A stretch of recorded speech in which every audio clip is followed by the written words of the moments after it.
This is Greg Salmieri. This is a supplemental broadcast to the Atlas Project Live. We're using some different equipment than we normally use. I am here in Austin, Texas today, and it's a premise of the broadcast that I'll, or Ben will periodically do little supplemental episodes with groups of people we're with around the country or around the world if we find ourselves able to do that. And here I am in Austin today, so I thought we'd do it. So we're here to talk about Atlas Shrugged. The Atlas Project meets weekly Tuesday nights to discuss a chapter a week. Usually it's me in New York City with a group of people there, and Ben Bayer in New Orleans, and we go chapter by chapter. We're up to, on last Tuesday, we discussed chapter 3 of part 2. This week we're on the Facebook group. There's discussion of chapter 4 of part 2, so it's not totally of part 3 rather. So it's not totally spoilery to bring that chapter up, but I'd rather not talk too much about it. I'd rather not talk about the last scene in case anyone's still up to there. There's a big event there, and we'll can resume that on Tuesday. But the point now is really we're open to discussion of anything in the novel up to this point. So any issues that have come up, in previous reading earlier in the chapter, whatever you guys are interested in.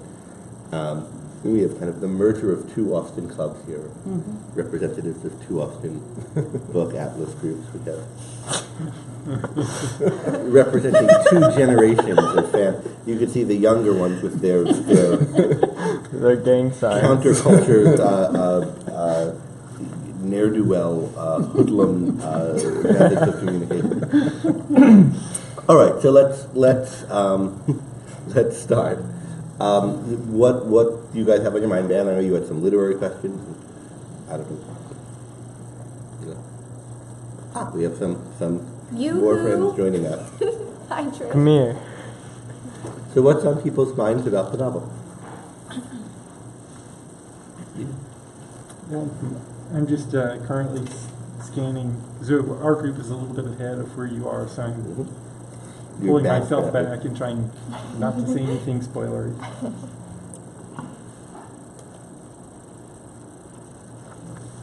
I was saying to Greg before we started that, would questions like thematic questions be okay? And I heard it once said that any given page that you look at in Atlas Shrugged has the theme of the mind-body, whether it's the split or whether it's the integration. So I'd be curious, now that you're reading it again and again and then teaching it again and again, any thoughts you have about what that, not everybody even knows what that means, so anything you... I thought you were going to throw out page numbers at me. 963. How does that 963 is out of range. Yeah. 963 would be out of range, though. Yeah, sorry. 860. Well, it's a big issue, and bigger than I think people sometimes realize. A lot of people read the novel kind of primarily as political, and I think that's a mistake. The politics is a significant part of it. And then even people who read it philosophically, sometimes, Rand described it as the role of the mind in man's life, and so you can think of that as a very kind of, the mind produces things, and the mind. But how does that relate to the connection of mind-body? Well, let's talk about a few aspects that are prevalent to what we've been following where we can see it. So Reardon, see now it sinks the wall, but back there is interesting. I've turned off the auto follow. Obviously, we need to step up. But we're losing out to the wall. It's still.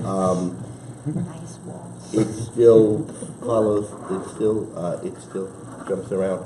I think if I just do this, maybe it'll be better. It's intelligent. Yeah, it's got Has a mind-body problem. mind-face integration issue. So that's a good question from Ayush. I'm not sure how to pronounce your name. Ayush, I guess, which we'll pick up in a moment. So you can see Reardon, who has this real issue with his guilt and conflict over his attraction to Daphne, right?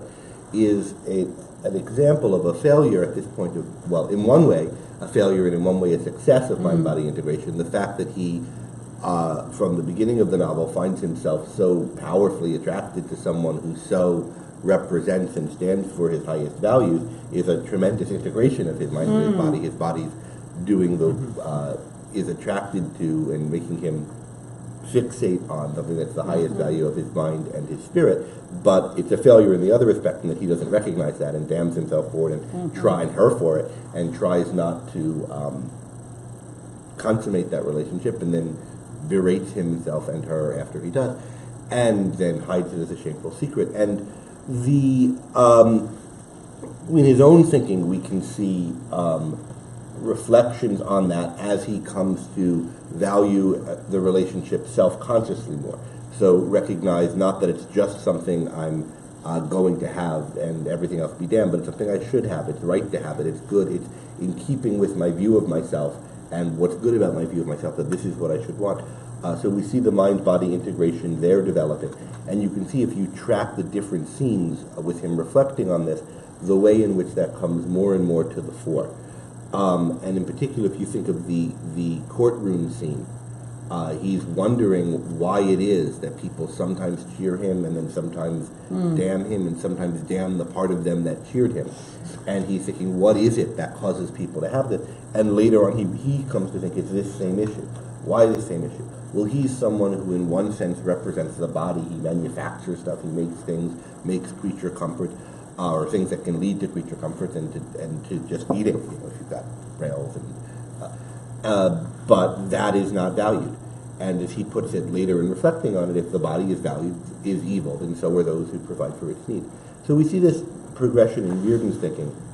We see it in Francisco's talking to Reardon, in his talking to him about why Francisco judges Reardon as moral, right?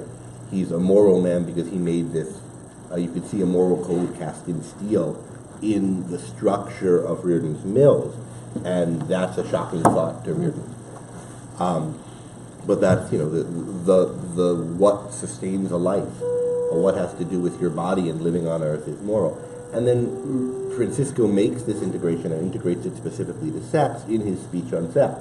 So they, the people who don't respect causality, who aren't rational, who don't value the mind, who don't see the connection between mind and body, think that your body just chooses someone for you and makes you desire her, and that's the end of it. Sort of like if iron ore just smelted itself on its own into a girder. So he's saying that there's a connection between your work life and it. And the other two scenes, not two scenes, but the other sequence in the novel where I think you see this as a really striking thread is in Dagny's thought. So Dagny is reflecting on the mind-body integration on the first run of the John Galt line, where she's thinking about vision and attainment and spirit and body, and the spirit projects what you want and what you want the world to be like, and then you can achieve it and experience it bodily. So spirit and body in that sense. And her conflict across the novel, Dagny, is that despite having this view that this is how it should be and could be, and her life's not getting better, her world's not getting to be like she thinks it should be, even though she's doing everything she can to make it be like that. And so there are a lot of scenes where she's thinking about her dissatisfaction in some way, and this theme is stressed. Francisco, when she's at the cabin at Woodstock, suggests to her that there's a conflict between her mind and her body in the fact that she's not leading in the days of her life the kind of life that she thinks she should lead, and that she's not kind of living her ideals in action. And the kind of man we're both serving, says Francisco, who now we know is John Galt, right? Dagny serving him as a kind of metaphorical ideal, not having met the guy, and Francisco, taking directions in the strike from him. John, the kind of man they're both serving, won't permit that kind of a split, won't permit a separation between spirit and body. So these are the some of the cases where it comes up. And then, of course, in the valley, when Dagny is experiencing her most intense physical desire for Galt, she's at the point of thinking, the fact that we're in a conflict or on opposite sides of this grand cultural battle, well, screw that, I want him. I'm going to go in, and it's not even me, it's not it's a body I can't control, right? And then she's thinking, well, that's not true. It's why his body and not anyone else's. And it's a testament to the things they both lived by that she's contemplating betraying to go and have him now. So those are, I think, some of the high points for that scene. But it's all over the place. And one way you can put it is if the theme of the novel is the role of the mind in man's life.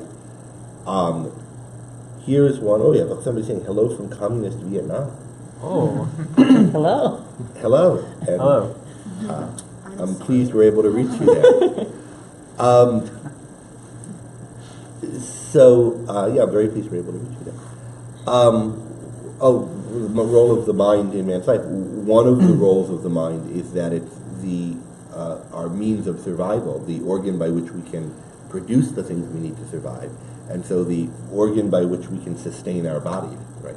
But not only our bodies, also our spirits and souls, by which we can produce the spiritual values we want. And then the second side of it is the mind is the faculty by which we conceive of values and dedicate ourselves to them and set a life course. And a lot of what's going on in the novel is thinking about how are those two things related? How are the ideals and values that you focus on with your mind, that it is the mind that sets ideas and values, and how should those be related to life on Earth? Life where you're, an embodied creature who survives by eating and drinking and enjoys your life by, having sex and having luxury items and so forth. Well, yeah.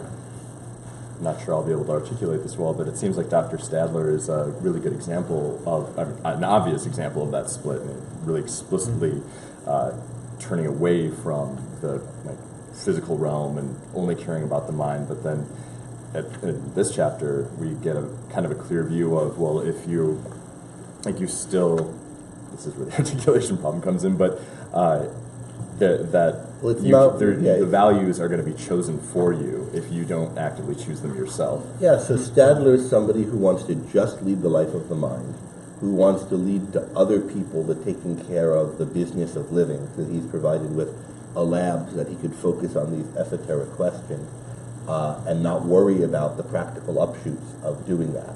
And what are the results of that? Well, more and more what work he can do is being dictated, and the terms on which he can do it is being dictated by really thuggish types of people. Moreover, there are practical upshots to his discoveries, and now they're a horrible death ray that's pointed at him, and at these, groups and everybody else. So his body and everyone else's is further enslaved by death.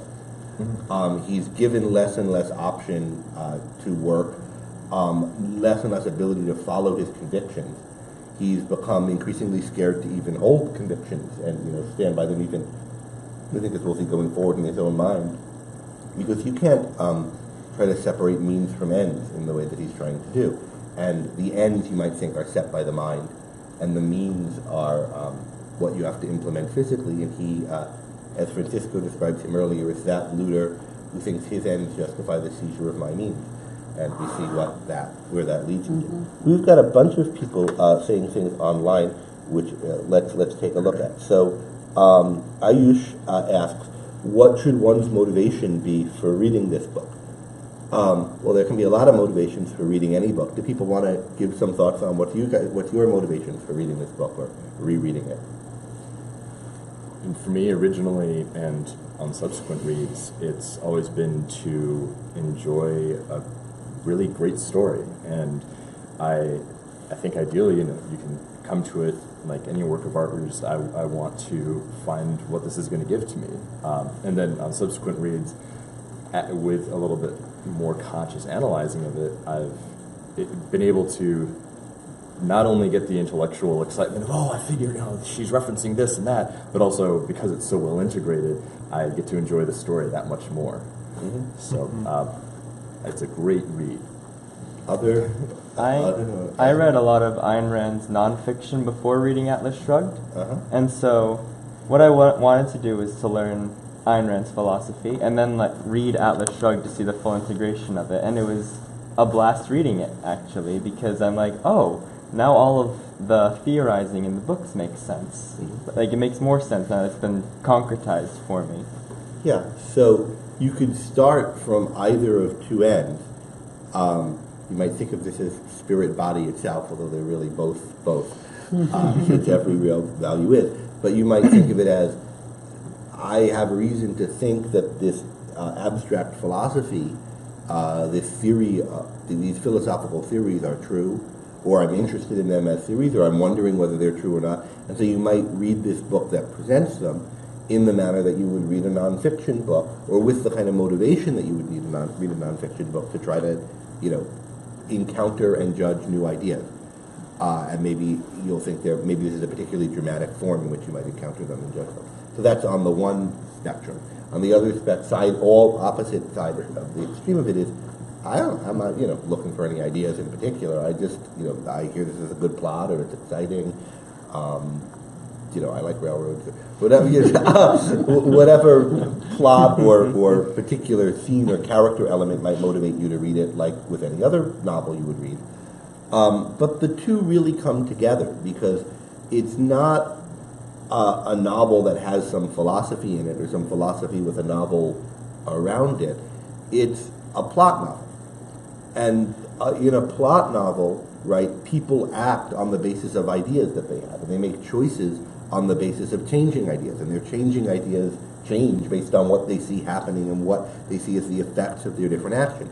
And so you can have a plot novel that has a relatively concrete thing, I think she's the killer, and so I'm ill-disposed towards her, and then I realize, no, it was him, and and she's tricked me, and so forth, and we could have a story about that, and now I act different.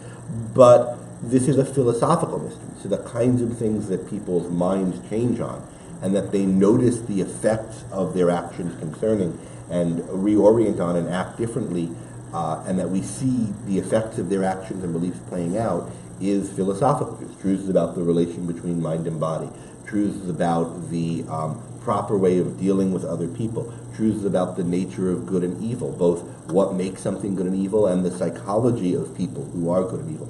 And so to understand the plot fully, and it's a very intricate plot that you can understand at different levels, right? But to understand it at all, you need to at least touch on the philosophy of it. And the more you want to understand it, and the more enjoyment you can get out of it, by going deeper. And, well, why would she make that decision? Why would she laugh at him after he tells her off, after they've had sex for the first time?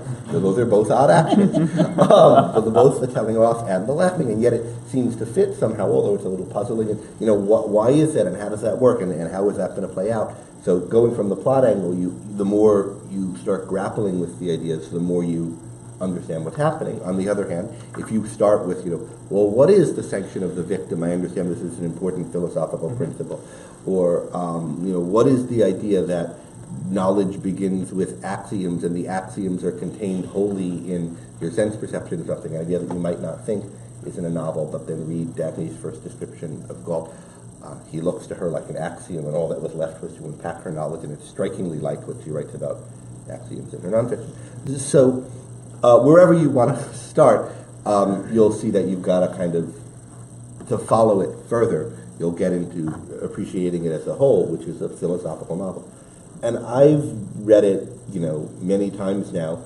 I'm a professional philosopher, so often I'm reading with a professional interest in, looking at all the things written on a certain philosophical issue, all the things written by Rand.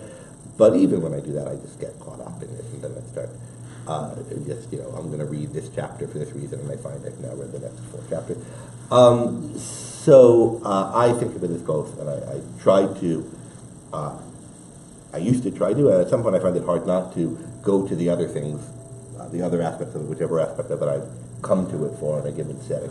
And in this project, we're just trying to, look at the thing in general, and different people have different motivations. Can I? Yeah.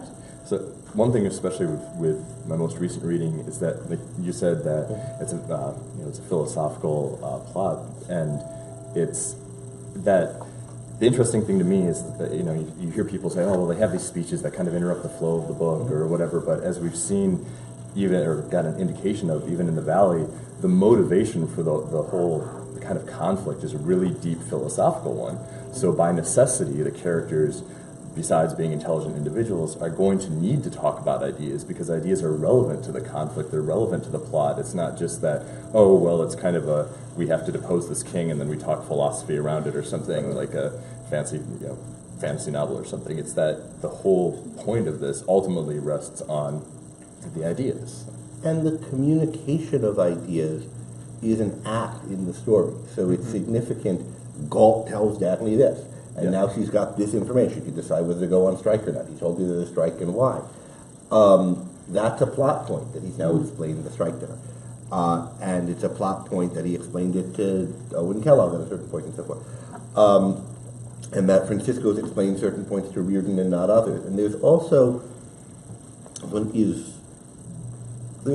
just a kind of fact about how the author constructed it, and also from another perspective, how Galt and Francisco within the novel are constructing the education, if you will, of our other protagonists, which is that the abstract points are brought in, philosophical points are brought in only when there's been a lot of concretes that these points kind of sum up and let you kind of conceptualize.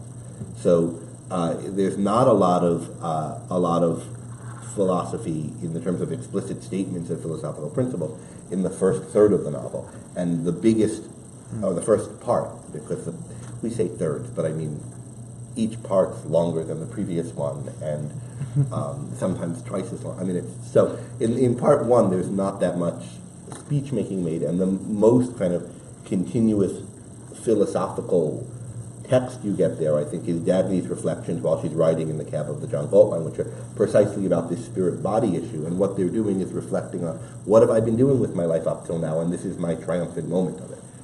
In part two, you get, we've now seen what happened as a result of the first run of the John Galt line, and we're starting to see more of it, and it didn't come to the end she was expecting. And things are going worse and worse, and we're getting a lot of reflection on, well, why that is. And we also see Reardon being able to solve some of the problems he's having, and then reflecting on, well, why does this work and why doesn't this work, and then implementing what he learns. You get this kind of iterative nature of it, where something's realized, it's put into practice. Now you can learn something else based on that. And in part three, now we're getting these grand scale, massive integrations where, well, it's not just here's a good way to deal with it if somebody tries to seize your property, and it's a general application. It'll also work in social relationships, but here's what's been going on with the world for the past 12 years. John Galt stopping its motor by withdrawing the mind, and the mind is the essence of life and where all values come from. And here's why, in one way or another, that will work in every time and place. And here's how whether this is the right strategy to take depends on, among other things, and for the characters in this world, what it depends on primarily is your understanding of the motivation of evil people. I mean, that's what Daphne's really thinking about now throughout this third part, whether the looters value their own lives, how we should understand what they are. Let's see. Edward says that Rand worked hard at humanizing her characters. It is their flaws as well as their strengths that allow us to identify with them.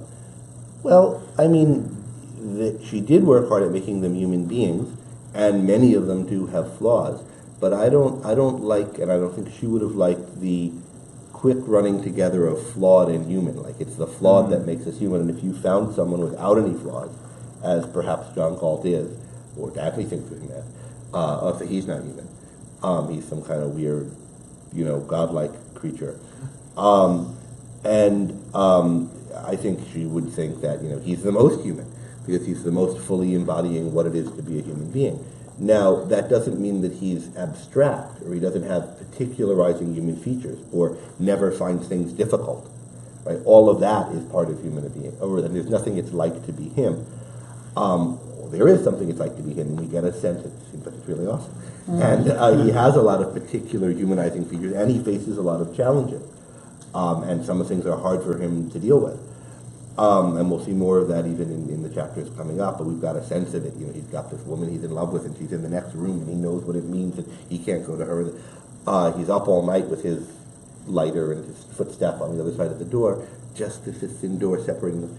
But I don't see those as flaws. Those are, but yes, many of the characters do have flaws, and if you're writing and among the particularizing, individualizing features of many of the characters, and among the flaws many of them, challenges many of them face, is certain flaws and how to deal with them. You're writing a novel, you have to have conflicts and flaws. Not everything can go well all the time. And so, What you're talking about transitions well into a question that I had. So when I was first reading the novel, and even still, I think that the first person that the reader falls in love with is Francisco. And then what happens when Dagny goes over to Galt, there's still sort of frustrations because Francisco's more of a character. You have more time with him. You're sort of told, not shown, that Galt is the right choice. And you can understand that it's because, oh yes, symbolically he is the device that embodies the perfect objectivist man. So I understand that, but he's not really spent a lot of time on and given much of a character. Well, compare him to Rourke, who you had a lot of time with, and he is shown to be a lovable person. But again, you're just kind of told. So I wonder do you think that was deliberate? What was the merit of that device? Why is it an aesthetic choice that I don't understand? Do other people have the same feelings? Lovable, so the lovable person struck me as a fun phrase. You see Rourke being cuddly with you. Which doesn't seem, but certainly worthy of love. So the first thing that I thought that, as you started talking, which is when you said, you fall in love first with Francisco, is, those are going to be fighting words. But I've already seen people online post, Reardon's the one who... No way. But I mean, so people have all her three suitors... We should get T-shirts. Team, yeah. We did that at Atlas Con. Who are you... There's this idea of shippers, and who do you ship? Galt. Well, at least the first person Dagny falls in love with is Francisco, and it's made very clear why. And Reardon is also made very clear why. You have lots of time with these characters; they're very robust. Galt walks in, and you're basically told, by the way, he's the most objectivist guy, and he's very robotic, and you don't have a lot of time with him. Well, so that's the issue: is he robotic? Well, and if he, you're not just told, right? I mean, so. Dagny's been combing the world looking for the guy who invented this motor. I could tell your team called. And she's been combing the world looking for... Yeah, so I when I read it the first time, this is an issue where I was like, he's awesome. I met him. I can't say that yet. That's a spoiler. But I did. I loved Francisco. I didn't have a stronger response to Reardon as a character, but I, in subsequent readings I did. Can I add a little bit more? Yeah. I'm sorry. So, I can understand sort of why Reardon needs to lose Dagny, because he sort of had a flaw in most of the character, which is he was letting himself be used by the bad people. And also, if you take it back to the Fountainhead, and I'm sorry to bring outside context, but I assume most people. So Wynand lost his girl because he had a very clear flaw. He wanted power, and he was also, a sellout basically. And so you can kind of identify, you're 90% a hero, but this is your fatal flaw. But Francisco doesn't really seem to have that. I'd love to learn what it is if there was, but he seems to have lost his girl because she just didn't know that he was being perfectly consistent. But his consistency. I don't think of it as a flaw. I mean, so you're thinking, which is kind of interesting since you're a woman, but you're thinking of it from the guy's perspective in a certain way. But imagine thinking of it this way from your perspective. There are two guys you like, right, or who have had relationships with, and you think, you're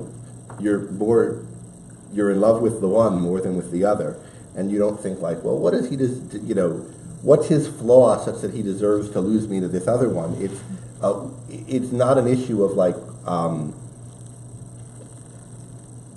is it okay for me to leave him for this other person because he's done something to deserve me leaving him? It's your life, and likewise for men to women. And so I don't think it's a flaw of Francisco's that Dagny leaves him, but because of which Dagny leaves him. I think Galt is just a better fit for Dagny than Francisco. All of these people, I think, are such that they all deserve her in that sense, and she could, in some other world or some other story, have ended up with different people, different of them.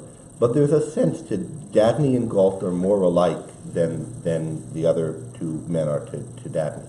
And I think to think about whether that's true, what are the things to look at? Well, the first thing to do is kind of to check the premise that we don't get much of a personality to Galt. And we don't, and that Dagny's in a position to see it, but also that we're not in a position to see it. So it's less obvious. It's much more subtle. For one thing, we're never given the view from inside Galt's head, as we are for most of the other characters. Almost never, or never Francisco, but certainly Reardon and certainly Dagny. But we see a fair amount of him, and he has a distinctive style and way of being. It's just written very subtly and played very subtly. And we see more of him than you might think, because if you keep in mind, and now I think we've stopped pretending we haven't figured this out in the group in New York, so we can do it here too, that Galt is the worker that Eddie Willers is talking to. You've seen this guy all along. You've not heard him talk, but you see his reaction to what Eddie says, and you can tell what he's asking, and he's asking these kind of probing questions about her, and he's one of my favorite line is, Eddie doesn't like the name, the John Galt line. The worker's surprised when he tells him that that's going to be the name. He says, I don't like it. Do you like it? And he says, yes, you do. You don't seem very happy saying it. So imagine this situation, right? This, yes, like it's not, excited. It's like this. Why? How is he saying this? A kind of solemnity to it, maybe, or wow, this is something, and that's a, that's it. And then he runs out of the room when there's Galt, who's like super controlled when we meet him, right? And it's described by Dagny as having never started or lost a battle with himself. Runs out of the room like in a, where the hell are you going? When he hears that she's with Reardon. And if you start trying to look at scenes from his perspective, particularly, and this is a fun thing to do, rereading the novel, like think about what is Galt doing now during this scene, where you see him or where you don't, and why is he doing it? Because it turns out he's making a lot of the plot happen in ways that aren't obvious. And then what impact is that having on Dagny? You see there's a way in which these people had a relationship, and he was kind of playing her, or whatever, from the very beginning. And then they meet, and it's possible to reconstruct what it's like from his point of view. And it's really striking when you do it. Now, you still might, you might still be more of a Francisco girl, or Reardon. But then the other things are, from Dagny's, the other side of it is, from Dagny's perspective, Francisco was a childhood love. And it was, he'd always represented the future for her. He was always like, someday he and I will grow up and it'll be awesome. And it didn't happen. Now, so they can't just kind of resume, oh, now it turns out he's a good guy, he hasn't betrayed himself, and he's still everything I thought he was, so we can go back to where we were. They'd have to reform the relationship as adults. It's like if you had well, you guys are younger than me, but if you had a child, some of you are older, but you reconnect with a childhood girlfriend or something, it's not like, well, things are just as they were. Everything in your life when you're 12 or 8 or 16 is about what I'm going to be and what I'm going to do and that's what they're like. Now it's about what they are. And they could, I think there's a lot of basis there for them to reconnect over that, but they haven't fully done that, and they're just starting to. But the relationship with Galt is not about that, right? Galt is the one who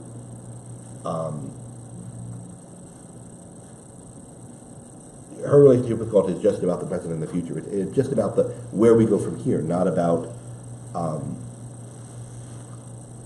of childhood looking forward. And he is two particular people that she has been. So he's this abstract ideal that she's always held that he's the one who fits. Fine, but he's also two particular people that she's been fixated on for years. 5 days. She's fetishized this inventor of the motor. Right, so it's not just, oh, this is a great motor, and I wish I had a motor like this, and maybe I can find someone and they'll make it. She's like, have problems.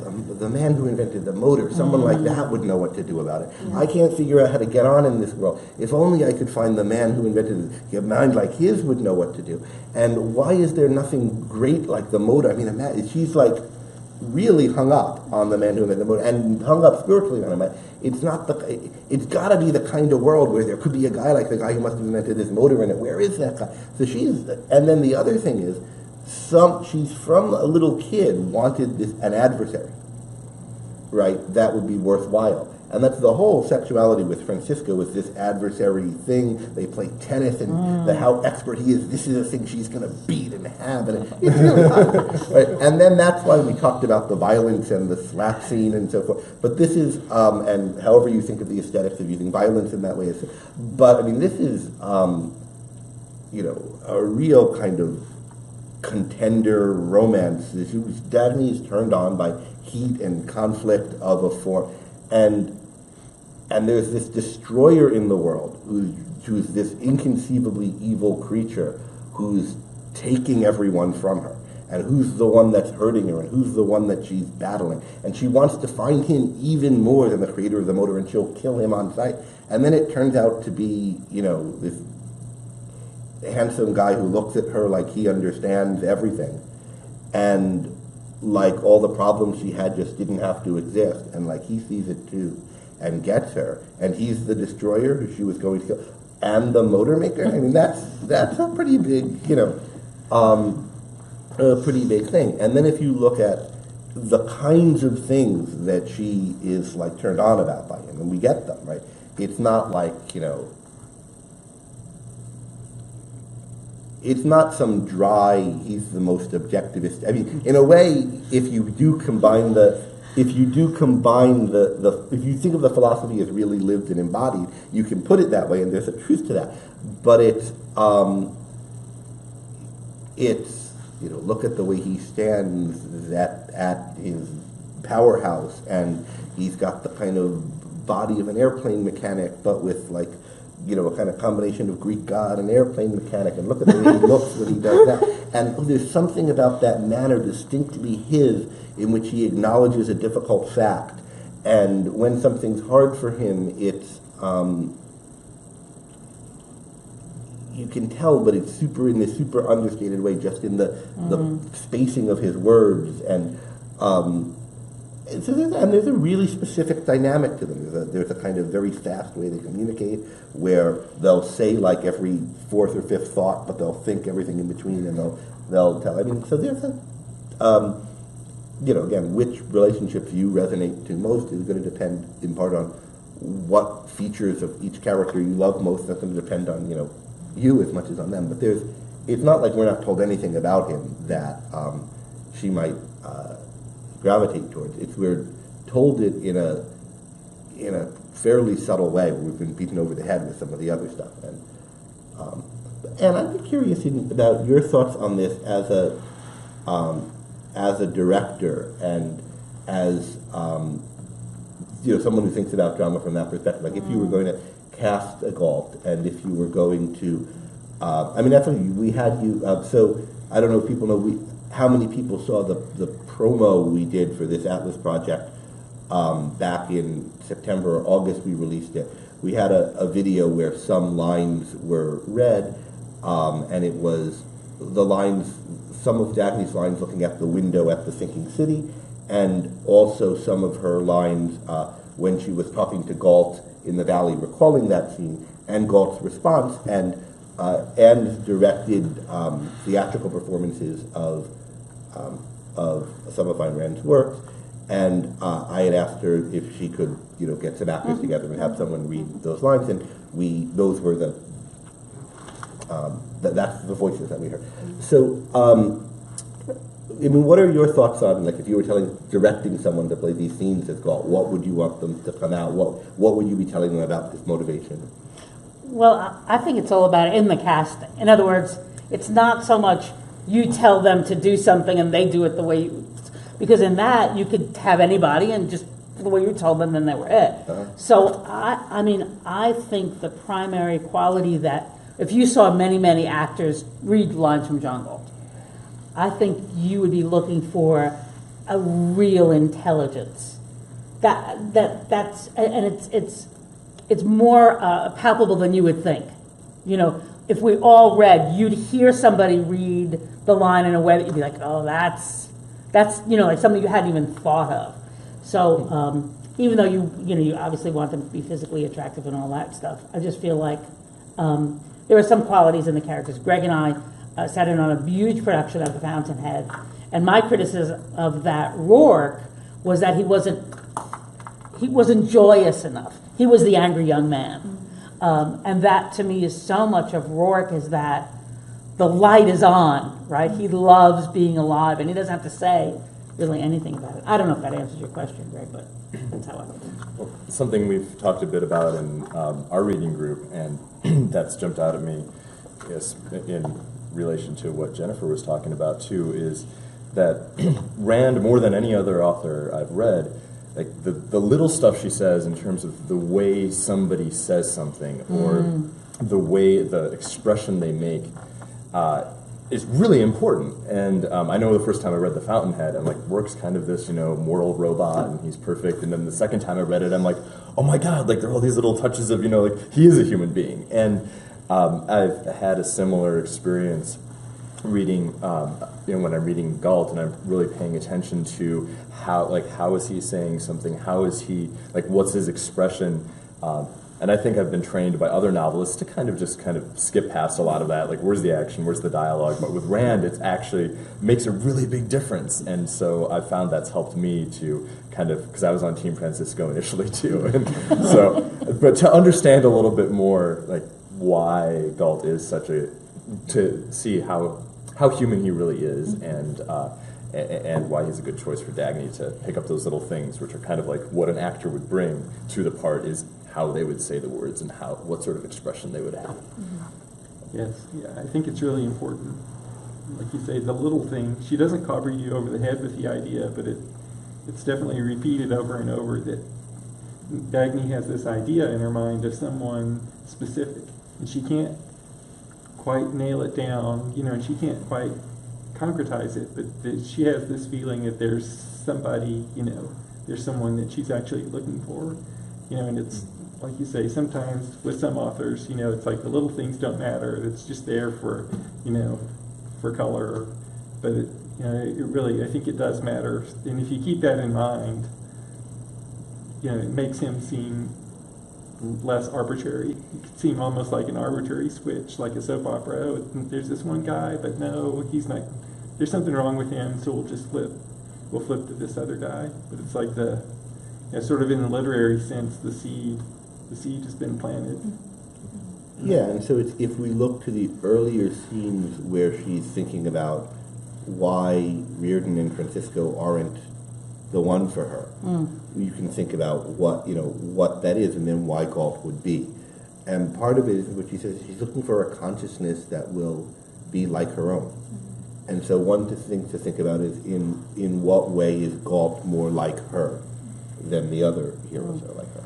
And Galt says some things about that, and Francisco does. So if you look at those themes, each of them, the scene where Francisco says it is when they're in the house, in Francisco's house at the end. But Galt's is in chapter 5, so we're coming up to it.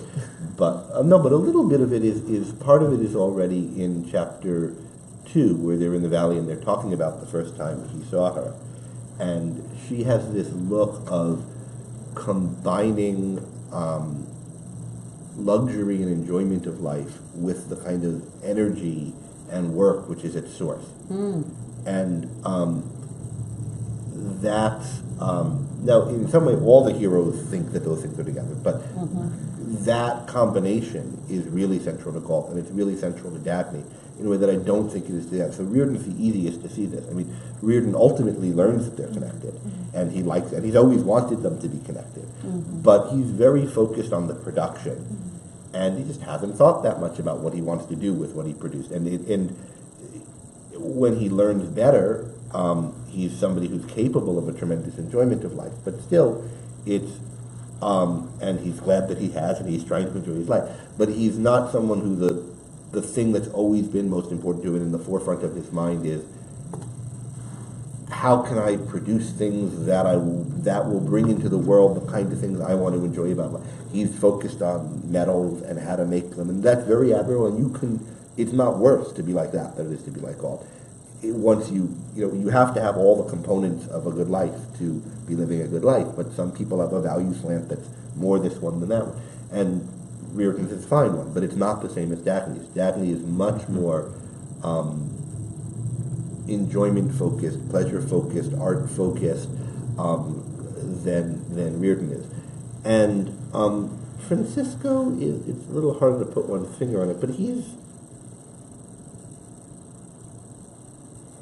I don't want to end up because they mentioned Dagny sound bad. He's sort of fun in a way that Dagny and Galt aren't. Like he's charming and the life of the party and the I mean it's not the well you're that's why I like him. Yeah, he's but so not everybody here is like that, right? I mean, nobody here is like that, but I mean, not everyone here is that the thing that's most important to you. You're this sort of like super vivacious, right? So you can see why that would be. I'm a vivacious woman. Thank you, Craig. Super vivacious. So I'm gonna give my pat psychoanalysis of everyone here. Can I ask another question, or do we need to go to people on Facebook? Well, let's see. Pooja's surprised and treated that you're here. He showed up? Robert, who is I think going to join us on Tuesday, which is exciting. Robert Mayhew is pointing out, which we've discussed, that Dagny from early on, since not Francisco, not Reardon, has this idea of a specific other man that she's looking for. Someone's talking about which of his computers sounds better. Someone's kind of. Bot. How many bots are watching? I don't know how many bots are watching. Someone's got a funny nickname for the president and wonders what Ayn Rand would think of that. Someone was it? Yeah, I don't know about that. She didn't like any of the presidents in the last, Right. So I think she wouldn't like this one either. I think she only voted for president twice. No, she voted for. She voted more than twice. She did? But I only remember two. Talk about off topic. But yeah, I can think of at least 3, 4 I know. But anyway, but where she did it was less, lesser of two evils. Like Yeah, she yeah. She wasn't Yeah. enthusiastic about any of the candidates in her life, and I think she would think they got worse. And you could think about, how much worse she would think and what things she would think are What page are we on? most. We're right on the portion where she talks about the presidency. Well, the That's heads of state, Major Thompson and Mr. Thompson. The president is mentioned once in Atlas Shrugged or something.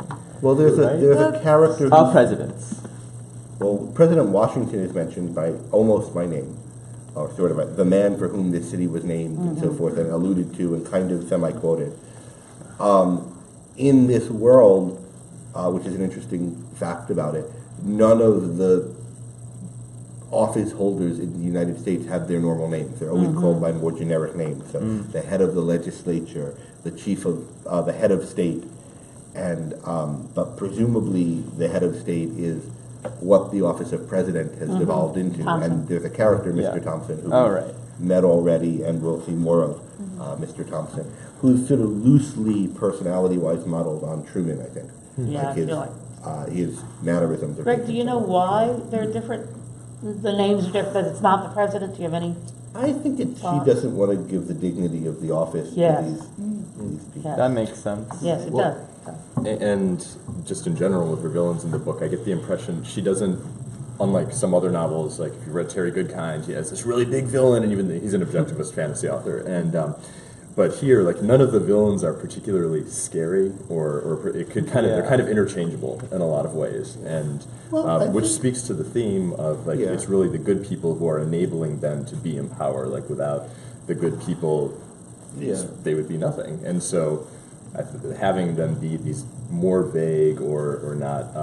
I mean, there are differences between them, and they're not sort of all fungible. Right. And there are patterns as to why certain ones come to power at different times, And they're scary in the sense that some of the characters, certainly Cheryl in chapter 4, which people are reading now, are really frightened when they realize like what some of these people are like, and that there's a world full of such people, and that people like this are possible, but they're not powerful, and they're not, inspiring people you want to dwell on. Also, with head of state, there's a phenomenon like, if you go to a more abstract term, if you refer to someone as a creature, right?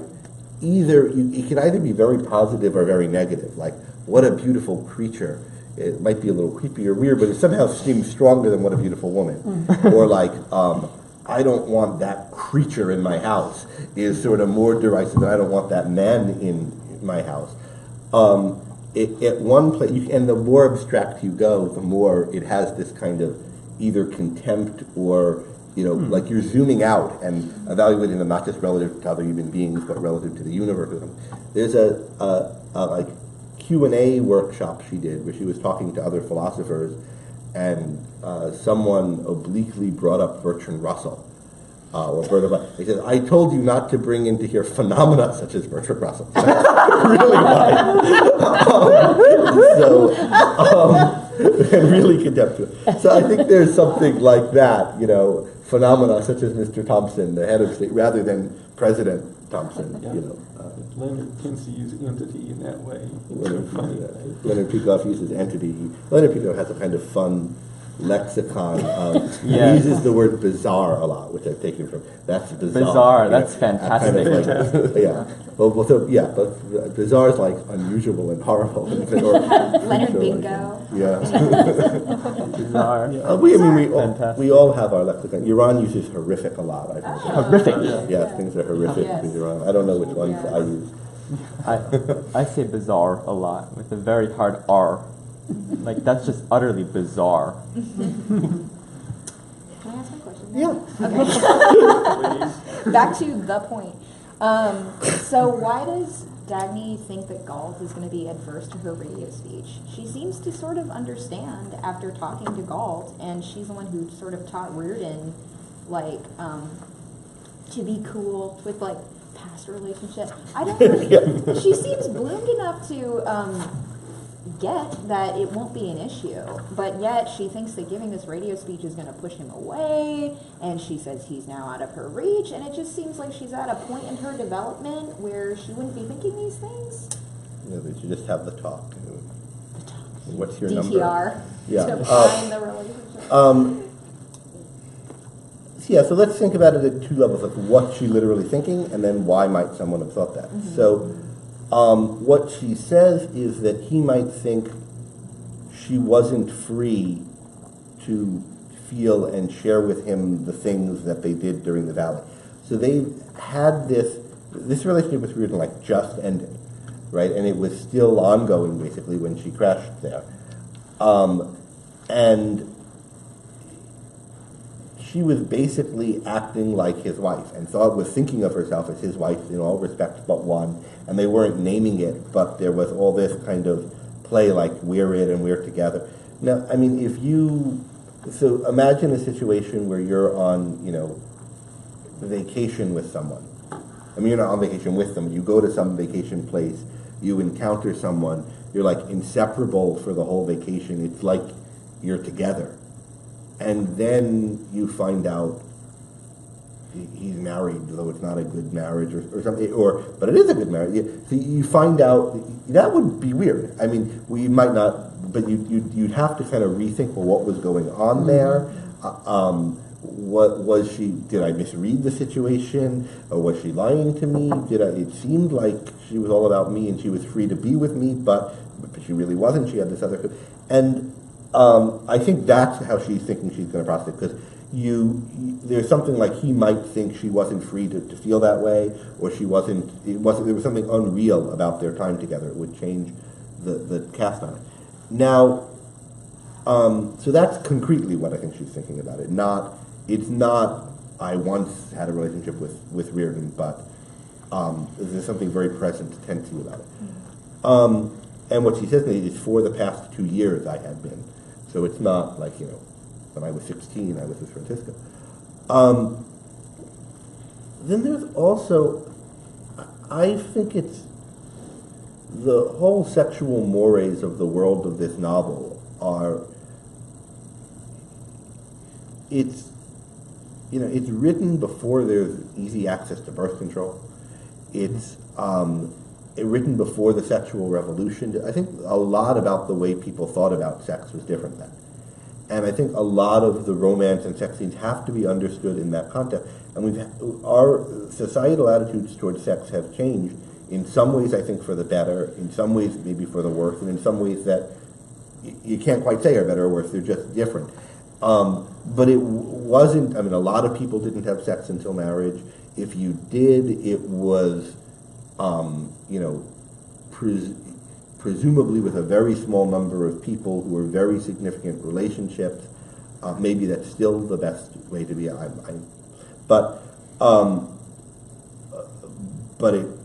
Or if you weren't that sort, it was a very notable thing about you, that you're someone who's a playboy or a slut, or, and notice, because people talk a lot about, and it's true, I think, that there's a real double standard in sexual promiscuous language. So playboy is like a cool thing to be, but a slut's like an awful thing to be, and people are trying to be clean. But I mean, not in the way people in this world think. Like if Stadler thinks, if anybody thinks Francisco is a playboy, that's like synonymous with he's a whore. Like it's like the male version of he's a whore, right? That, you can't say, Stadler can't say the word without contempt, and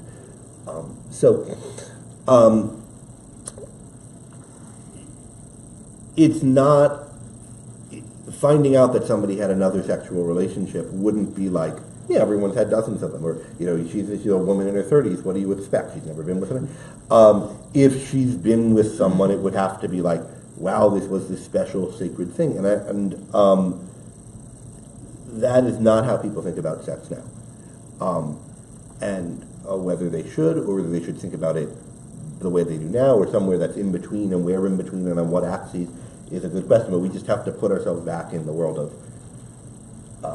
I don't think she'd expect Galt to be like Reardon was about Francisco, but like really the night before you were crashed in the valley, or 2 days before you were with this other guy, and all of a sudden, I mean, lots of people who read this book, particularly the ones who are Team Reardon types of people, part of what they object to, she turns on a dime. Mm-hmm. Like she's happy to be with Reardon, she sees this guy, and goodbye Reardon. And even for us, that's people reading it now. That's like a striking thing, and how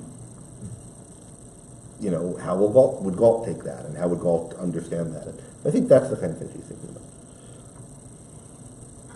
about. Robert Mayo online says that Leonard Peikoff referred to William Buckley as that entity. Nice. So there we go. That's another example of this, use of the very broad or abstract term to connote that we're outside. I mean, outside of this. It's like that comment about Hillary Clinton. She's awful within normal parameters. I think O'Rourke said, right? So when you switch to some word that's too broad for the category of thing, the word you'd normally use for the category of thing you're talking about, you're kind of saying this isn't normal parameters. All bets are off, so to speak. I sometimes refer to miscreants on the internet as it. Yeah. That troll, what is it? That creature. The labor leader is scary, says Edward Clark. That's Fred Kinnan. Mm-hmm. Edward, is that who you're talking about, or are you talking about Coffee Meds? Yeah, Coffee Meds is really scary. I find Coffee scarier. A lot of people were pro Fred Kinnan when we were talking about him earlier. I mean, no one thought he was the best, mm-hmm. But he has some qualities that are somewhat appealing by contrast to the other leaders. He's not BSing himself, and he's not only is he not obviously BSing himself, I think he is actually, mm-hmm. but he's also drawing some wide causal connections. Like mm-hmm. he's pointing out to the other ones, well, how do you think the economy is going to recover out of its temporary emergency if you're not letting anything change? Mm-hmm. And then you say we're going to do this just until that. So he's, in some ways an audience avatar in that scene.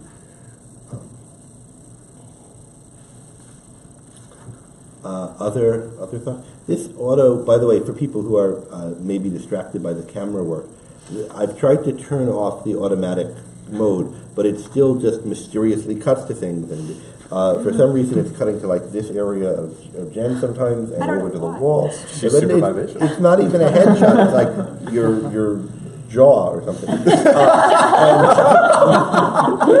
don't know why. No, but look, you see, I've been trying to fix it. You see this yellow thing it goes through sometimes, and so I'm having to re-zoom out manually or reselecting. To the people at Livestream, we have complaints about your Mevo product. But anyway, that's why these shots are changing a little strangely sometimes. Other topics people want to raise? You see that cut, that was automatic, and now it's automatically come back wider. I heard you talk about it.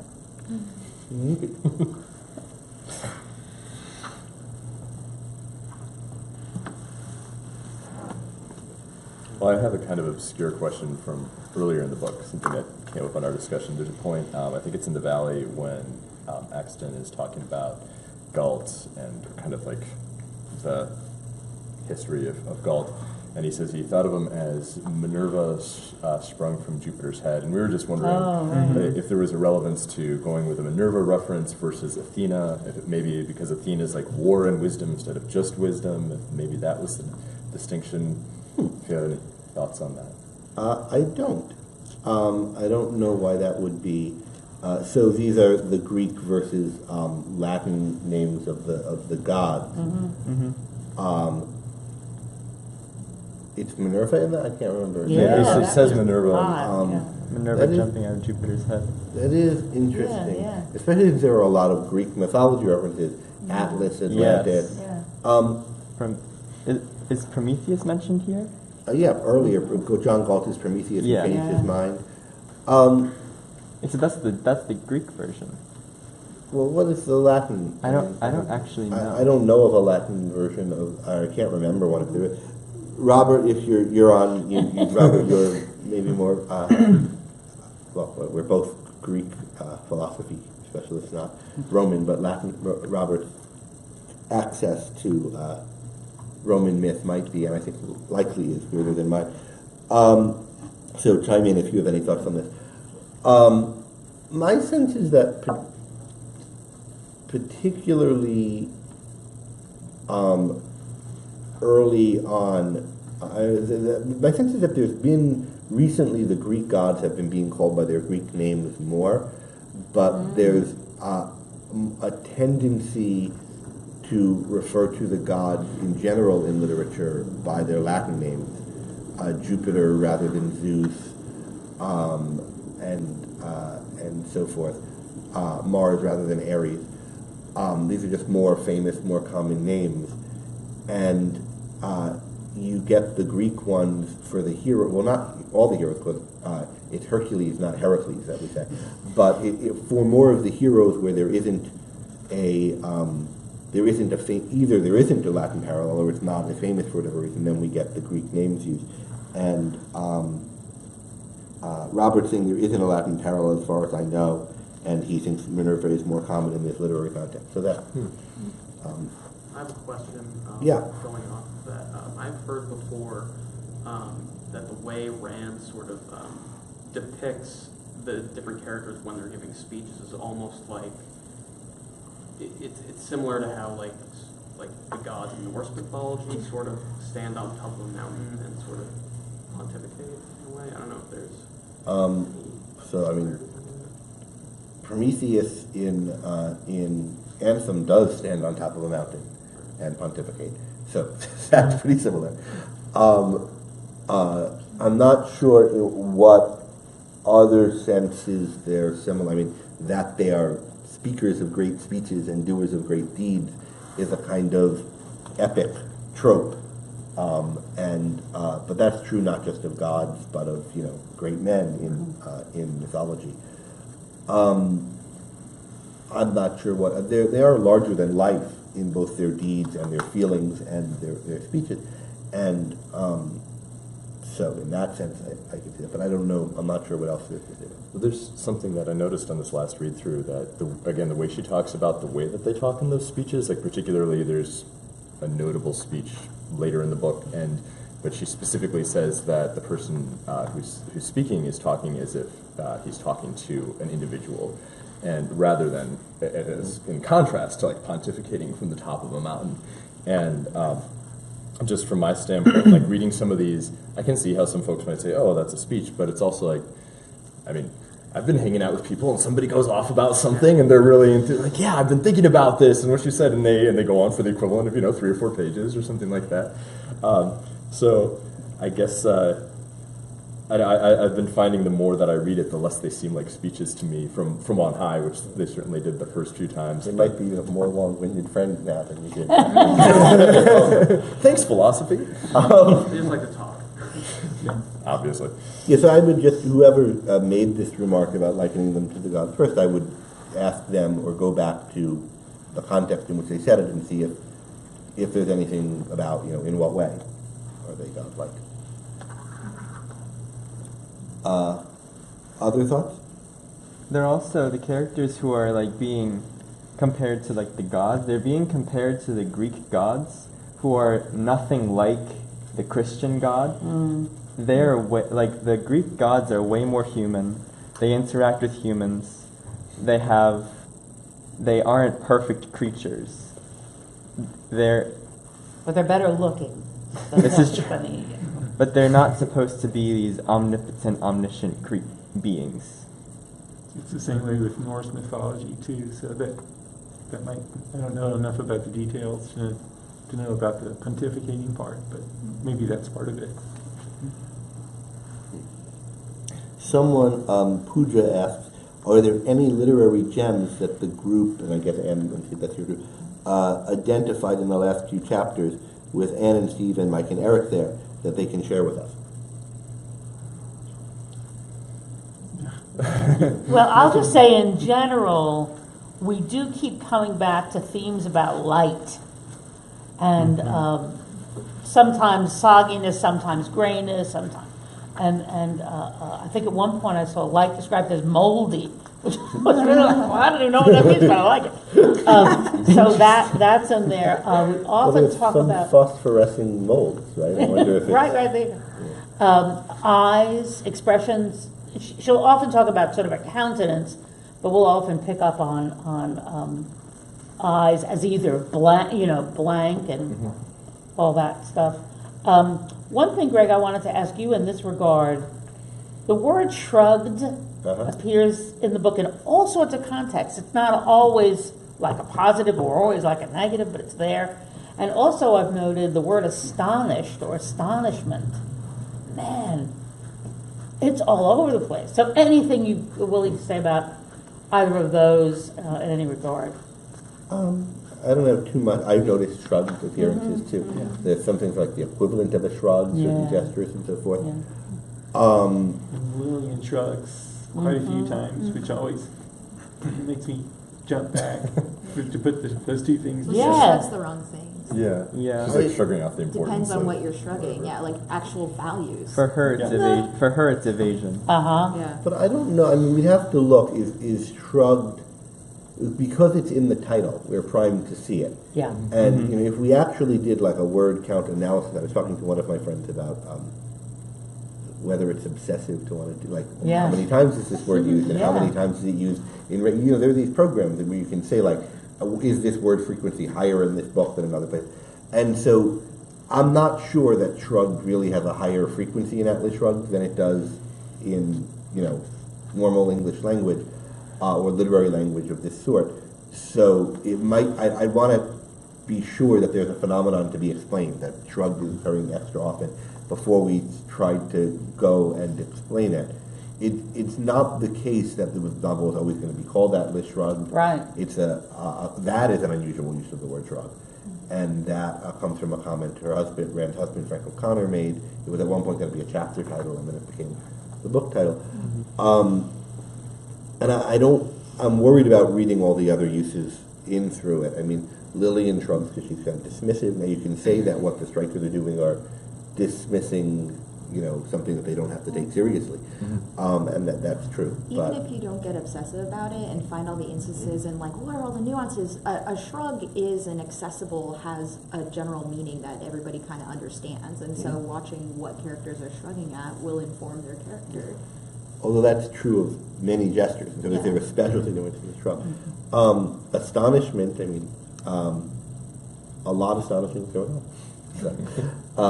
But not surprise. Yeah, I mean, she it's has- astonish and astonishment a lot. There are words she likes. She likes the Yes. word intransigent. She uses that a lot more than other. I've not heard that word as much as in her novel elsewhere. And what words she likes differ from novel to novel. So bromide, which is a word you hardly ever hear, is all over the Fountainhead. I think Yes, it's once or it twice is. in Atlas, but it's all over the Fountainhead. Now, in part, the Fountainhead's all about the staleness of what's going on. But I think Agatha Christie uses bromide in some novels, but otherwise you hardly ever, I can't think of where else I've seen that word. Intransigent is in the Fountainhead a bit, but it's Atlas Shrugged is her intransigent book. And of course it's about a guy who's stopping the world, standing up against everything. So there's a reason why this word would be, might occur more, but I don't know if there's any. Someone asks about the change in the Prometheus myth from eagles to vultures. Why is it vultures that are pecking at him, not eagles, as it is in the original one? I think two reasons suggest themselves. One is that eagles are the national bird of America, and they have a different connotation now, especially in a novel set in America. The other reason is that vultures are scavenger birds. And so you want a bird that has a negative and not all-American connotation, and then a carrion scavenger bird is the right kind of thing given the theme that's being conveyed. I have a really general question, I guess, just kind of across a lot of Rand's novels. I'm used to it in a lot of novels, movies, literary or in general. You have kind of a direct conflict between the heroes and the villains. But in all four that I can think of, it seems like Rand's heroes are more about like they win if they remove themselves from the situation. The strikers win by the way the strikers win is by removing themselves from the world. The way We that don't know quite if they'll win yet, but I think right. Well, the way they will win, or that's the path they're taking. And it's similar with her. Sorry, spoilers, sort of. Similar with the heroes in her other novels, Anthem, Fountainhead. I mean, a really obvious way in We the Living, but it's as opposed to saying like what you need to do. She's not saying you need to go out into the street, or the heroes aren't saying go out into the streets and protest. But it's not true of the Fountainhead, right? So there's no sense in which the heroes win by absenting themselves from the world of the society. Now maybe they win by getting Blowing up, dropping the mic. Right. But they don't leave. I mean, he's still at work in the. I guess he's not actively trying to change people's minds about. He's not writing articles or doing stories about The trying scene is them ascending far above the city on a crane. I would argue there is. Yeah, but I mean, they're gonna come. They're not gonna stay up there. I mean, building a skyscraper. They might. They have a nest. It's but Rourke only kind of takes that action when he's put in a position where he has to, when he's taken to court or when. Certain other things happen in the novel that necessitate that action. Otherwise, he's like, hey, I'm going to do my own thing. Might I suggest an answer, and Greg can comment? I just feel like she gets deeper and deeper into the idea that evil is impotent. Yeah. Yes. And, I was especially gonna make this the is same the comments. Yeah. So if the point is why are their conflicts primarily between positive characters, and that I think is a common to all of the novels, that the central conflicts are between admirable characters, and they concern, in one way or the other, some of the admirable characters' way of understanding with and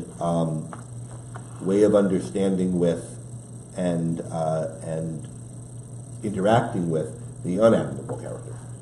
So that I think is common to the four novels and to some of her short stories as well. Ansem is somewhat of a different case because it doesn't have a proper plot in the normal way. But it's within one person's mind, it is changing a view of himself in the culture. But if you look at We the Living, The Fountainhead, and Atlas Shrugged, the conflicts are between admirable characters, and they concern their view, their understanding of the place of people like them in the world and how to live in the world, especially given the fact of the existence of other sorts of people. And in Atlas Shrugged, it has to do with whether to leave behind the world, leave behind those people, the social world, and absent yourself from society. In Ansem, I mean, one thing that the hero does is leave society. In We the Living, it's different. I mean, Kira wants to escape Russia, but it's much more, everybody in Russia wants to escape. Lots of people wanted to escape Russia. It wasn't like the conflict was her realizing that it was good to escape a brutal dictatorship. So, though it's true she wanted to escape, that was, I think, a more journalistic, there's not a kind of great coming to the revelation of having to escape. I mean, Andre's views develop in some ways. The Fountainhead, there's a sense in which Dominique becomes free of other people's perspective on the world. But her freedom from other people's perspective on the world makes her less want to withdraw from the world than she did before. So, but I think that what's coming is an issue of what is the right perspective, and an issue of conflicts generated between admirable characters where they're generated by this difference of perspective. I would also like to add to that I think the primary reason that there is mostly conflict between admirable characters is because the admirable characters know that they can resolve their conflicts rationally, whereas they can't resolve their conflicts, they can't reason with the villains. Well, but I don't think they have to know that. I mean, Dagny doesn't know she could resolve her conflict with the Destroyer rationally. The Destroyer is an incomprehensible being acting for some incomprehensible purpose until he isn't, right? But that might be part of it. Part of it might be they're wanting adversaries that they can match. But another part of it is this view that I forget who brought up here. One of you did that. Evil isn't powerful, and so if evil isn't powerful, if evil is powerful, then the conflicts in the world are between the forces of good and the forces of evil. But if evil isn't powerful, if it only gets its power by some better person mistakenly loaning some of his vitality to it, then the kinds of conflicts there are going to be is like, why are you loaning your vitality to the evil? You're so much better. It wouldn't be a problem if you guys didn't. So, and that's I think a large part of why these conflicts occur. It's brilliant. I know you don't want to talk philosophy, but in terms of evils, recognizing that fact, that evil is not powerful and gains its power from the rational, productive folks, does anybody else have that in philosophy? That's a good question. No view of that sort, that evil gains its power from the good. How about evil is impotent? Just even though it's not where it gets its power, but it's not power. Ursula K. Le Guin had a quote to that effect. Huh. Which talks about the banality of evil. And that's Hannah Arendt uses that phrase. Yeah.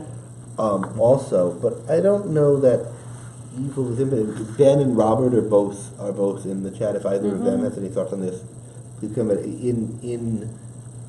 There are certain things. So, but it's not focused on. So, in Greek philosophy is sort of there's less of a focus, I think, on evil, and there is a focus on, in some of the Greeks more than others, how the good person, how the morally virtuous person is either wholly or largely or to some extent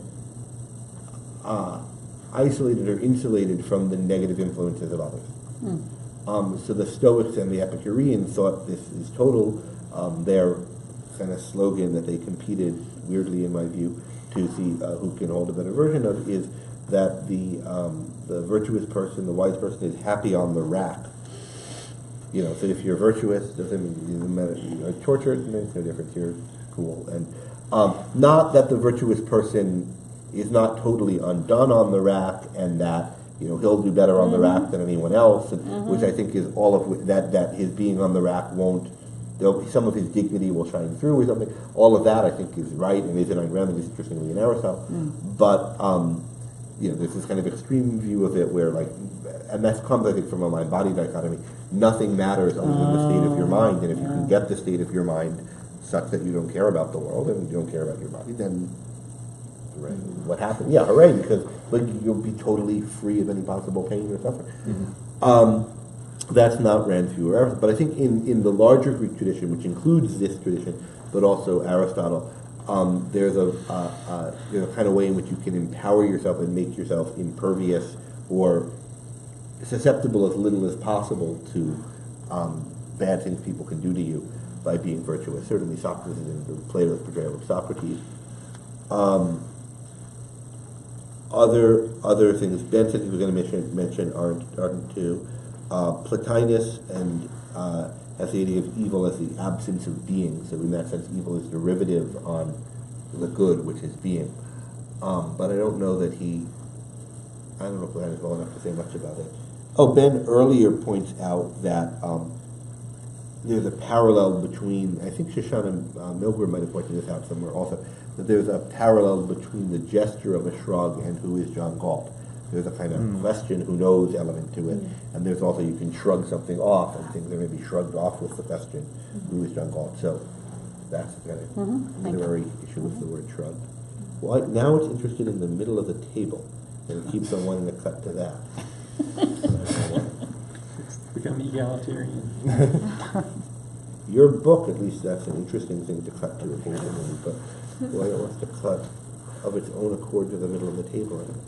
Where are we on time? It is 1 o'clock. Okay, you can go for a little. Other thoughts that people have? Things they want to bring up? I thought I chuckled at this. Oh, I'm so sorry. No, I've talked too much. I was just going to say, I really chuckled at the sentence where she was talking about bureaucrats, and she said they talked about percentage curves and acted like motorcycle cops. Because it was really funny how it's she assumes that everybody has a generally view of motorcycle cops, which I did, so it was spot on. I just want everybody to know that Ayn Rand did not think well of motorcycle cops. Do you ever see chips growing up? That was a show. Oh, it got made into a movie and it's awful. I didn't know there was a movie. There was a show, California Highway Patrol, about two guys riding around. There's so much unspoken there, but it clearly has a lot of content. Well, that's my image of a motorcycle cop. It was a TV show about two motorcycle cops. I never met a motorcycle cop other than on my TV show. But I think there is a significance to it in this. So which bureaucrats is it that act like motorcycle cops? Because Clem Weatherby doesn't. The only one, above them, beyond a sheet of glass, she could distinguish with 2 rows of faces looking down at her, the lax, anxious face of James Taggart, with Lillian Reardon beside him, her hand wrestling reassuredly on his arm, and then the only other one that's named past that is Chip Morrison. So it's Lillian and Chip Morrison are the ones that are talking about the young men from his staff. And the young man from Chip Morrison's staff. Yeah. So what's going on here, I think, at this point in the novel is, and Ben and I have been talking a little bit about this in the on the two-sitter, is we're seeing a devolution from button-up, suit and tie, talk about my voting bloc and your voting bloc in kind of subtle terms, lobbyists and bureaucrats, and thugs, like people who have a gun in their pocket and tend to have a military-ish bearing about them and way of dress. And we're seeing these kinds of people come to power in the government now, like in a descent into fascism. I mean, there's kind of, proto-military guard. They're not in the army, but he wears a tunic and he carries a gun, and versus someone who's in a nice suit. Now, both of these people can be bad and can be, exercising force and so forth, but there's a kind of, this is coming out into the open and getting more naked. And Chip Morrison is the morale conditioner. Right? He's a kind of minister of propaganda, and he's the kind of thing that doesn't exist except in a dictatorship. And so the people he has with him are these kind of thuggish characters, and even if what they're talking about is, you know, popularity curve and things that you know might be measured in numbers rather than you know how to, you know, I don't know. Looking for some mobster slang for execute pressure on somebody, how to get a stone out of their shoes. But they're more these kinds of people, where I don't think you would see Clem Weatherby and Wesley Mouch described that way. Yeah. One thing that we've noted occasionally is how the book sort of shifts from sort of Weimar Germany to Nazi Germany. That, you know, and that's happening obviously when Rand is alive and thinking. Yeah, and that's something we talked about a little bit last time. There's someone in the group in New York had compared Trump to Meggs, and Ankar Gate compared Trump to Meggs in a piece he wrote. And I think there is a certain kind of comparison there. But Trump and the current Republican Party, you might think in some ways they have some, whatever bad things you think about them, they're not, you know, would-be military people who are actually, there are a lot of generals in the administration, sure, but it's not like you're getting street toughs who are now kind of in a suit, but really they wear the suit. They're not like the Nazi, they're not brown shirts, you don't have brown shirts or anything like them, and that's not a part of this movement. If you're seeing that in American society, you're seeing it with something like Antifa. But you don't have Antifa people, you don't have, nor do you have any realistic short-term threat of, who knows the way the country is moving in 4 years, but you know, it's not like running for Senate from Missouri is the head of the Antifa chapter and you accept his chief of staff to come in with a ski mask. I mean, we're not in a place like that. Not yet. That's Yeah, I mean, there's a lot bad to say about Keith Ellison, but he doesn't go around military looking at it. No, just because he held up a picture of the Antifa handbook on Twitter by endorsing it. Well, that's troubling. But anyways, this is the sense in which we're not, you know, there you can draw some parallels to now and some parallels to some figures now, but any parallels you draw, positive or negative, are going to be limited. We're not, and this is a society that's becoming a dictatorship and becoming a full-fledged, you know, with weapons pointed at its citizens of death, basically, and we're at that stage, and so we're seeing these brutish types. I think you're Yeah. Oh, well, it was just off of what Anne was saying, sort of going back to what she was saying, but about evil, if that had ever been discussed by any other thinkers before, and I was going to say, well, that sort of reminds me of Christianity in a lot of ways, that the devil requires the folly of man in order to Oh, that's good. bring about evil in the world, that it's in your power Yeah. to... He doesn't require, I mean, I had thought of that also. The issue is there a Christian parallel? And one thing is, what would the parallel be like? Should it, if you were going to make a Christian parallel, would it be the devil requires the folly of man or the folly of God? It's not clear because we have an atheist, like there's nothing higher than man for Rand. So then that would make you think you should, you know, raise it to God, or maybe you should think there isn't, but it's the devil either. So that's what kind of made me pause over thinking about that. But he does require the mistakes of something better than him, or that's not, yeah. And there's some ways of understanding, you know, resist not evil and so forth. The ways that kind of lead you to think of Gandhi or Martin Luther King as an example of it, you know, have things in common with withdraw the sanction and let the full logic of the evil play out, rather than letting your resistance to the evil be something that masks its true nature. And so you can see parallels there also. It's so different though. In the Gandhi case, it's more like turn yourself over to the evil, you know, and let yourself be sort of destroyed by it. And in that process, it plays itself out, rather than Rand's view of like, you know, the lack of potence. Yeah, I mean, but so take Reardon's trial is an example of the strikers doing what they do. And Reardon's not on strike, but Francisco sees it and he's in fact making a test case, turning himself over and daring them to do their worst to him, and they back down and don't do it. And some people interpret some of the civil rights actions and some of Gandhi's actions along those lines. There's a question as to whether it's right to interpret them along those lines.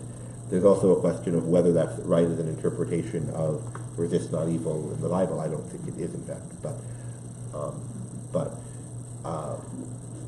is it? There's a parallel you might see. And I think you could ask whether that's like which side of the strike that kind of action would fall on.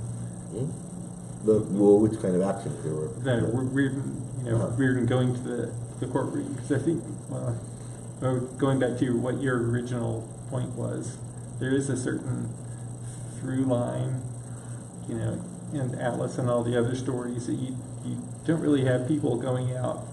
It's like it's our charge is to go out and like find those evil guys and like punch them in the face, and that's going to solve our problem. Mm-hmm. There's a sense in which you're not drawn to think of the resolution of the conflict being coming in that sense. Because it's not people, it's ideas. Right. Mm-hmm. As long as those are out there, it doesn't matter who it is. And You it's just not punch that, that in. yeah, it's not like the holder, even the bad idea, those holders of the bad ideas and the ones who are implementing them, it's not like that gives them power, which you almost always, you see in every other kind of fiction, it's the evil has power and the good guys have power, and then there's some kind of giant, they all meet on the battlefield, or they shoot their wands at each other, or whatever the conflict is. That's how everything's going to get resolved. So yeah. So we're for time. We've been on about for an hour and a half. As long as our normal sessions are. So we can start getting ready to wrap up, and I can get to my flight. Does any last thoughts? Maybe we don't have to end just this minute, but any last topics you want to bring up that we haven't enough to? Our group finally bought. Put this up so people can see. Can Yeah, I see? I'm trying to. No, he was. I just moved it into the shop. We resisted. Some people resisted it for a long time because it's pricey, but it's terrific, and we decided to actually stop at a certain point recently and take up an essay on it. And I've been reading more and more of it, and I just wanted to mention how terrific it is, especially as you're sort of finishing up. It's a great sort of next step. Yeah, this is the book Essays on Ayn Rand's Atlas Shrugged, edited by Robert Mayhew. I've been pushing the book online a fair amount. Oh, yeah. I have 2 chapters in there plus some outlines at the end of the book. Ankargate, who was a guest on one of our broadcasts, has 2 pieces in there. Shoshana Milgram has some pieces in there on the literary elements. I'm picking the character, like the drafts and how the novel grew, where the ideas from the characters came. Tora Buchman has some very good pieces. I'm going to forget. Alan. I'm going to forget people. Alan Godhelf has 2 pieces Tara. in there. Tara has a piece in there. Amy does. Is Harry in there? I can't. Let's just look at the I think you said her. I think because you said Guessing. Tor Edlock. Ed Locke's a piece in there, and Debbie Gate. Debbie Gate has a piece in there as well, doesn't she? Yeah. And you said Tor. Andy Bernstein. Andy Bernstein. Good. A lot. Yeah, so a lot. It's Richard Ralston. Richard Mike Ralston, Berliner. Mike Berliner. So we're many. So a lot of value Yeah. for that high dollar. True. And any. Did you? What point did you stop to look at some of the essays from there in the book? We're and not what- allowed to spoil. Could you? Oh, you're ahead. Are you ahead? Oh, of yeah, it? we're was working at a- ahead. Yeah. Where are you guys up to? What chapter are you? We're on chapter 8. 8. Okay, so I think, different. Once you're past chapter 7, there's more things that make sense to read in there. I was thinking as a great next step when somebody's finished with the book, Yeah. then it's real. I think it's really great to go. Yes. Okay. Well, thanks everyone for being here. Thanks everyone on the internet. We have had a pretty large crowd for just showing up in the middle of the day without announcing it. I mean, online, I don't know, we had 40 some odd people. We have 30 now. The essay book also has an outline of the story by me, Pooja says, and that is true. There is Yeah, it's fun. a kind of table of detailed table of contents a study guide to the large and upcoming speech, done two pieces on that, one by Ankar Gate and one by Alan Godhav, and we might even make some use of those in the good. project when we get Yeah, to Alan's them. is really cool, I think. Anyway, yeah. Actually, to pitch one other thing for some of the literary stuff that we've talked about, like the techniques she uses, the way she describes scenes, I found the stuff she, talked about, but has been published as a book in The Art of Fiction. I found a lot of that to be really useful for seeing the technique that she uses and how she makes everything come together. Yeah, The Art of Fiction, edited by Tora Buchman, who's one of the people I mentioned as a contributing essay to Robert May's book. A really fantastic. This is a course Ayn Rand gave in her apartment to some friends who are interested in writing fiction. It's a guide for writers and readers of fiction, and it was edited into a book you can read. Also, even more costly, but I think good and worthwhile than Essay on Ayn Rand's Atlas Shrugged, is a companion to Ayn Rand, which I edited with Alan Godhav. And this is a companion to Rand's work in general, not that, because there's a lot on Atlas Shrugged in it, and the index, which Ben put together with me, is very detailed, including kind of has an index locrum built into it. Index locrum is what you find in classics books where you want to read where in this book we discuss a certain passage from Aristotle. You look up it'll tell you these lines are discussed on this page. And if you look up Atlas Shrugged in the companion index, it'll say, general and part 1, chapter 1. You can find stuff on that on this page and so forth. So useful. The book is very, very pricey thing, but you can find it in libraries, Right. students, and it's the Kindle version is more reasonably priced. Thanks for that, Greg. Unfortunately, at this point, Greg's broadcast was unexpectedly interrupted, but he tells me that he was about to wrap up anyway, and so we really heard everything that we were going to hear from him except for a goodbye. And so in his place, I will be the one to say goodbye instead, and that we will all see you for our next regular episode of the Atlas Project broadcast on Tuesday, February 27th. See you then.